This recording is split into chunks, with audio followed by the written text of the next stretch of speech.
शेवग्याची भाजी अगदी हॉटेल पद्धतीची किंवा कुठल्याही ढाब्यावर जर तुम्ही खाल्ला असताल तर तशा पद्धतीची भाजी घरच्या घरी कसं बनवायचं ते पाहणार आहोत।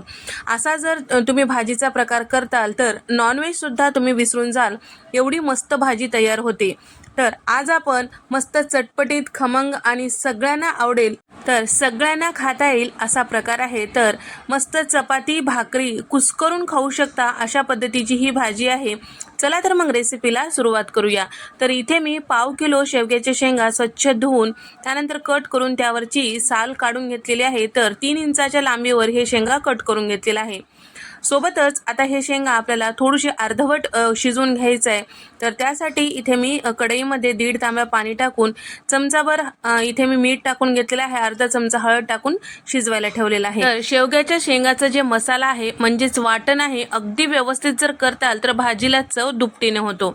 2 चमचे धने आणि त्याचबरोबर 2 चमचे इथे मी फुटाण्याची डाळ आणि सोबतच 2 चमचे सुकं खोबरं बारीक असं मिक्सरला फिरवलेलं घेतलेलं आहे। तुम्ही मोठे काप सुद्धा घेऊ शकता। 2 चमचे इथे मी तीळ घेतलेले आहे आणि त्याचबरोबर इथे मी 10 ते 12 कढीपत्त्याची पानं घेतलेली आहे। 2 मध्यम आकाराचे कांदे उभ्या फोडी चिरून घेतलेला आहे आणि सोबतच इथे मी साधारण एक अर्धा चमचा मिरे आणि त्याचबरोबर 3 हिरव्या वेलची, 12 ते 15 लसूण पाकळ्या, 2 इंचाचं आलं कट करून घेतलेलं आहे। तर यामध्ये आलं लसूण थोडंसं जास्त टाकायचं, भाजीला छान चव येते।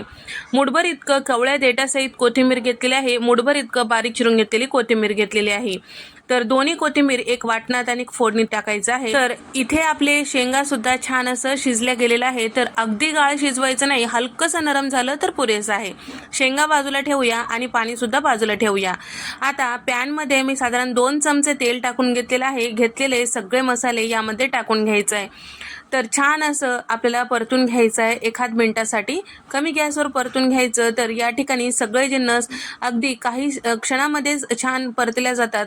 आता हे ताटामध्ये काढून घेऊया। आता त्याच कढईमध्ये 4 चमचे तेल टाकून घेतलेलं आहे आणि घेतलेला कांदा यामध्ये टाकून छान असं परतून घ्यायचं आहे, हलकंसं रंग चेंज होईपर्यंत। सोबतच आपल्याला लसूण आणि आलं सुद्धा यासोबत परतून घ्यायचं आहे। छान असं परतून झालं की सगळे जिन्नस ताटामध्ये काढून घेऊया। कवळ्या देठाची जे कोथिंबीर आहे ते सुद्धा टाकायचं। मिक्सरच्या भांड्यामध्ये थोडंसं पाणी टाकून जमेल तेवढं बारीक असं हे वाटण तयार करून घ्यायचं आहे। वाटण तयार झालेलं आहे, भाजीला फोडणी देऊया। तर कढईमध्ये साधारण एक 6 चमचे तेल टाकून घेतलेलं आहे। तेल छान गरम झालं की अर्धा चमचा मोहरी, अर्धा चमचा जिरं छान फुलू द्यायचं। त्यानंतर थोडीशी कोथिंबीर टाकून घेतलेली आहे। फोडणीमध्ये थोडीशी कोथिंबीर टाकायची म्हणजे चव छान येते। सोबतच तयार करून घेतलेलं वाटण यामध्ये टाकून घेतलेलं आहे, परतून घेऊया।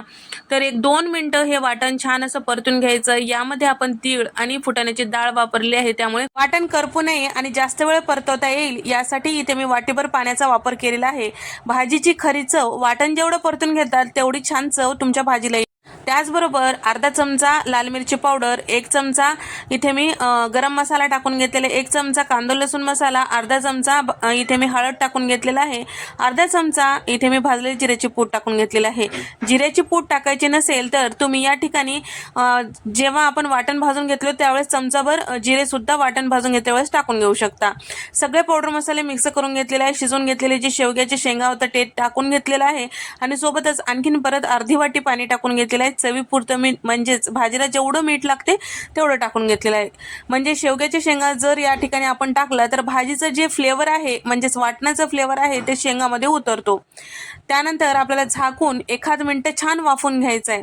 1 मिनिटानंतर तुम्ही बघू शकता तेल साईडला सुटलेलं आहे, याचाच अर्थ आपण जे वाटणामध्ये जे जिन्नस वापरलेले आहे ते सगळे छान असं आपलं वाटण छान असं शिजल्या गेलेलं आहे।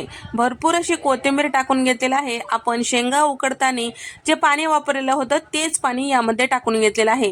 त्या पाण्याची खरी चव भाजीला येते, म्हणजे शिजताना शेंगाचं जे फ्लेवर आहे ते पाण्यात उतरलेलं असते, तेच पाणी आपल्याला यामध्ये वापरायचं आहे। जर लागेल तर आणखीन तुम्ही थोडंसं पाणी वाढवू शकता, पण गरम पाणीच टाकायचं। तर हे सगळं छान व्यवस्थित मिक्स करून घ्यायचं, थोडंसं शिजवून घ्यायचं, अगदी गाळ शिजवायचं नाही, नाहीतर शेंगा आपल्याला खाता येणार नाही।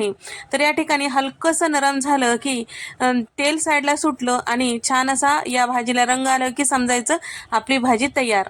आणि थोडंसं यामध्ये म्हणजेच अर्धा लिंबाचा रस सुद्धा टाकून घेतलेला आहे, म्हणजे मस्त चटपटीत फ्लेवर येतो। तर इथे आपली भाजी तयार झालेली आहे। एकदा या पद्धतीने नक्की ट्राय करून पहा। व्हिडिओ आवडल्यास लाईक करा, शेअर करा, सबस्क्राईब करायला विसरू नका।